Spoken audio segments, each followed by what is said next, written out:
Hiber-Nation AD.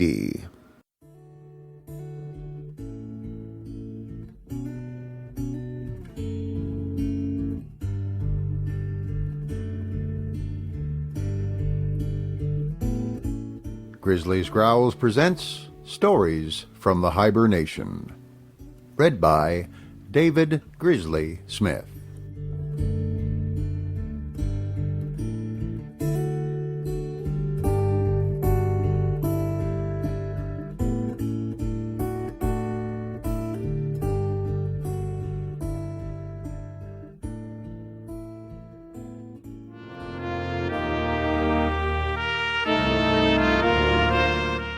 Heretics by G.K. Chesterton.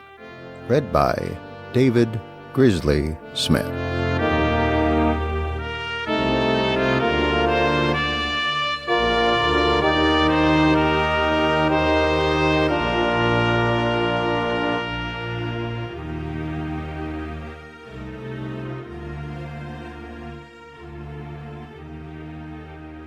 Part 7. Omar and the Sacred Vine. A new morality has burst upon us with some violence in connection with the problem of strong drink. And enthusiasts in the matter range from the man who is violently thrown out at 12:30 to the lady who smashes American bars with an axe. In these discussions, it is almost always felt that one very wise and moderate position is to say that wine or such stuff should only be drunk as a medicine. With this, I should venture to disagree with a peculiar ferocity. The one genuinely dangerous and immoral way of drinking wine is to drink it as a medicine, and for this reason. If a man drinks wine in order to obtain pleasure, he is trying to obtain something exceptional, something he does not expect every hour of the day, something which, unless he is a little insane, he will not try to get every hour of the day. But if a man drinks wine in order to obtain health, he's trying to get something natural, something, that is, that he ought not to be without, something that he may find it difficult to reconcile himself to being without. The man may not be seduced who has seen the ecstasy of being ecstatic. It is much more dazzling to catch a glimpse of the ecstasy of being ordinary. If there were a magic ointment and we took it to a strong man and said, "This will enable you to jump off the monument," doubtless he would jump off the monument, but he would not jump off the monument all day long to the light of the city. But if we took it to a blind man, saying, "This will enable you to see," he would be under a heavier temptation. It would be hard for him not to rub it on his eyes whenever he heard the hoof of a noble horse or the birds singing at daybreak. It is easy to deny oneself festivity. It is difficult to deny oneself normality. Hence comes the fact which every doctor knows, that it is often perilous to give alcohol to the sick, even when they need it. I need hardly say that I do not mean that I think the giving of alcohol to the sick for stimulus is necessarily unjustifiable, but I do mean that giving it to the healthy for fun is the proper use of it, and a great deal more consistent with health. The sound rule in the matter would appear to be like many other sound rules, a paradox. Drink because you're happy, but never because you're miserable. Never drink when you're wretched without it, or you will be like the gray-faced gin drinker in the slum, but drink when you would be happy without it, and you will be like the laughing peasant of Italy. Never drink because you need it, for this is rational drinking, the way to death and hell. But drink because you do not need it, for this is irrational drinking, the ancient health of the world. For more than 30 years the shadow and glory of a great Eastern figure has lain upon our English literature. Fitzgerald's translation of Omar Khayyam concentrated into an immortal poignancy all the dark and drifting hedonism of our time. Of the literary splendor of that work it would be merely banal to speak. In few other of the books of men has there been anything so combining the gay pugnacity of an epigram with the vague sadness of a song. But of its philosophical, ethical, and religious influence, which has been almost as great as its brilliancy, I should like to say a word, and that word, I confess, one of uncompromising hostility. There are a great many things which might be said against the spirit of the Rubaiyat and against its prodigious influence, but one matter of indictment towers ominously above the rest, a genuine disgrace to it, a genuine calamity to us. This is the terrible blow that this great poem has struck against sociability and the joy of life. Someone called Omar that sad, glad old Persian. Sad he is. Glad he is not, in any sense of the word whatever. He has been a worse foe to gladness than the Puritans. A pensive and graceful Oriental lies under the rose-tree with his wine-pot and his scroll of poems. It may seem strange that anyone's thought should, at the moment of regarding him, fly back to the dark bedside where the doctor doles out brandy. It may seem stranger still that they should go back to the grey wastrel shaking with gin in Houndsditch. But a great philosophical unity links the three in an evil bond. Omar Khayyam's wine-bibbing is bad, not because it is wine-bibbing. It is bad, and very bad, because it is medical wine-bibbing. It is the drinking of a man who drinks because he is not happy. His is the wine that shuts out the universe, not the wine that reveals it. It is not poetical drinking, which is joyous and instinctive. It is rational drinking, which is as prosaic as an investment, as unsavory as a dose of chamomile. Whole heavens above it, from the point of view of sentiment, though not of style, rises the splendor of some old English drinking song. Then pass the bowl, my comrades all, and let the cider flow. For this song was caught up by happy men to express the worth of truly worthy things, of brotherhood and garrulity, and the brief and kindly leisure of the poor. Of course, the great part of the more stolid reproaches directed against the Omarite morality are as false and babyish as such reproaches usually are. One critic, whose work I have read, had the incredible foolishness to call Omar an atheist and a materialist. It is almost impossible for an Oriental to be either. The East understands metaphysics too well for that. Of course, the real objection which a philosophical Christian would bring against the religion of Omar is not that he gives no place to God. It is that he gives too much place to God. His is that terrible theism which can imagine nothing else but deity, and which denies altogether the outlines of human personality and human will. The ball no question makes of eyes or nose, but here or there as strikes the player goes, and he that tossed you down into the field, he knows about it all. He knows.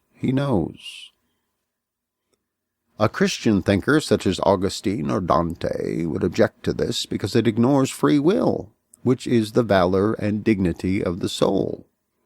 The quarrel of the highest Christianity with this skepticism is not in the least that the skepticism denies the existence of God. It is that it denies the existence of man. In this cult of the pessimistic pleasure-seeker, the Rubaiyat stands first in our time, but it does not stand alone. Many of the most brilliant intellects of our time have urged us to the same self-conscious snatching at a rare delight. Walter Pater said that we were all under sentence of death, and the only course was to enjoy exquisite moments simply for those moments' sake. The same lesson was taught by the very powerful and very desolate philosophy of Oscar Wilde. It is the carpe diem religion. But the carpe diem religion is not the religion of happy people, but of very unhappy people. Great joy does not gather the rosebuds while it may. Its eyes are fixed on the immortal rose, which Dante saw. Great joy has in it the sense of immortality. The very splendor of youth is the sense that it has all space to stretch its legs in. In all great comic literature, in Tristram Shandy or Pickwick, there is this sense of space and incorruptibility. We feel the characters are deathless people in an endless tale. It is true enough, of course, that a pungent happiness comes chiefly in certain passing moments. But it is not true that we should think of them as passing or enjoy them simply for those moments' sake. To do this is to rationalize the happiness and therefore to destroy it. Happiness is a mystery, like religion, and should never be rationalized. Suppose a man experiences a really splendid moment of pleasure. I do not mean something connected with a bit of enamel. I mean something with a violent happiness in it, an almost painful happiness. A man may have, for instance, a moment of ecstasy in first love, or a moment of victory in battle. The lover enjoys the moment, but precisely not for the moment's sake. He enjoys it for the woman's sake, or for his own sake. The warrior enjoys the moment, but not for the sake of the moment. He enjoys it for the sake of the flag.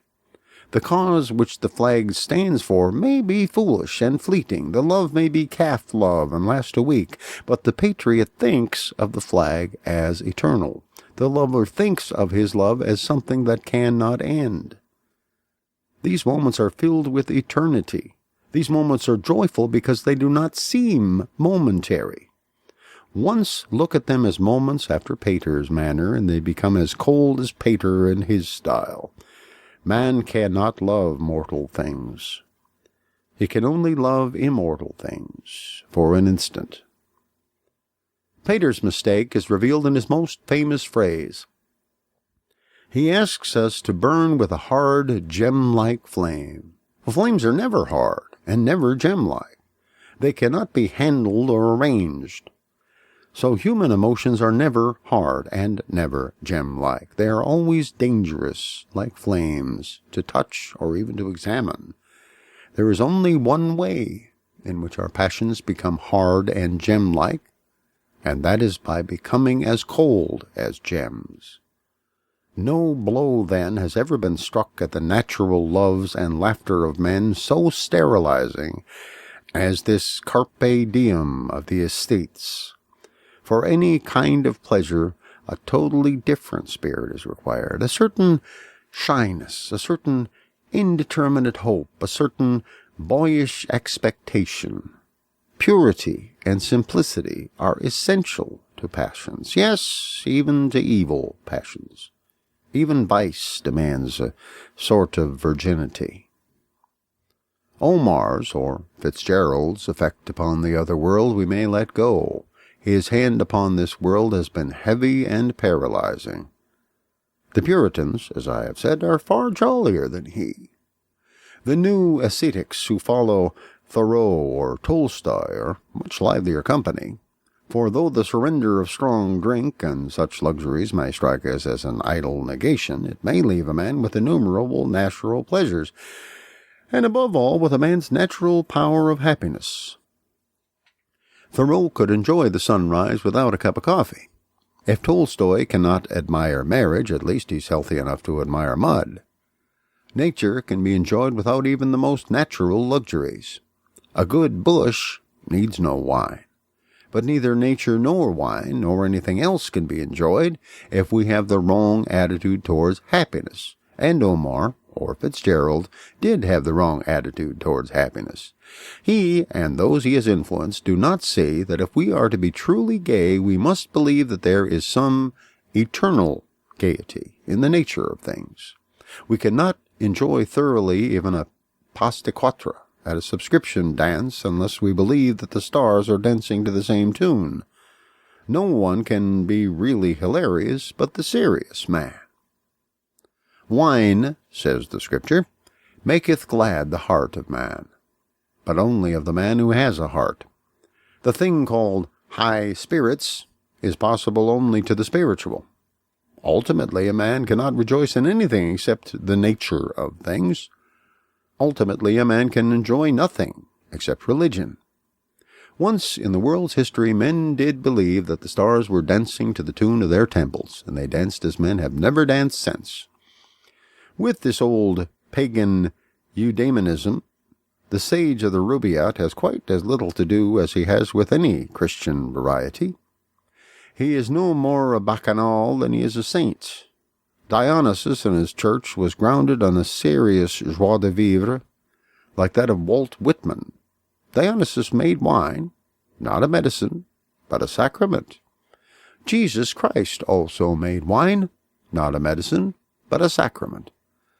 But Omar makes it, not a sacrament, but a medicine. He feasts because life is not joyful. He revels because he is not glad. Drink, he says, for you know not whence you come nor why. Drink, for you know not when you go nor where. Drink, because the stars are cruel and the world is idle as a humming top. Drink, because there is nothing worth trusting, nothing worth fighting for. Drink, because all things are lapsed in a base equality and an evil peace.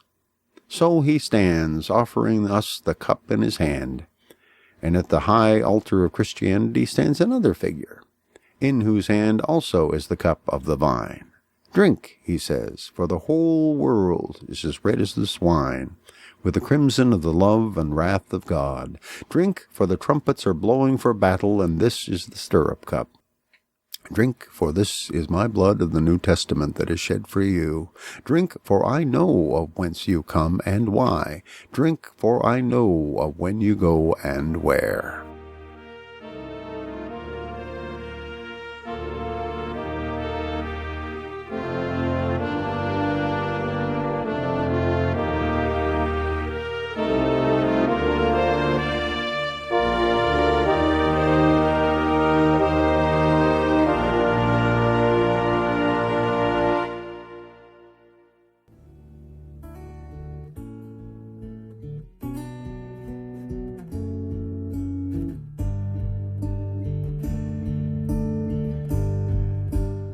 Thank you for listening to Stories from the Hiber-Nation. Comment on the website at grizzliesgrowls.com.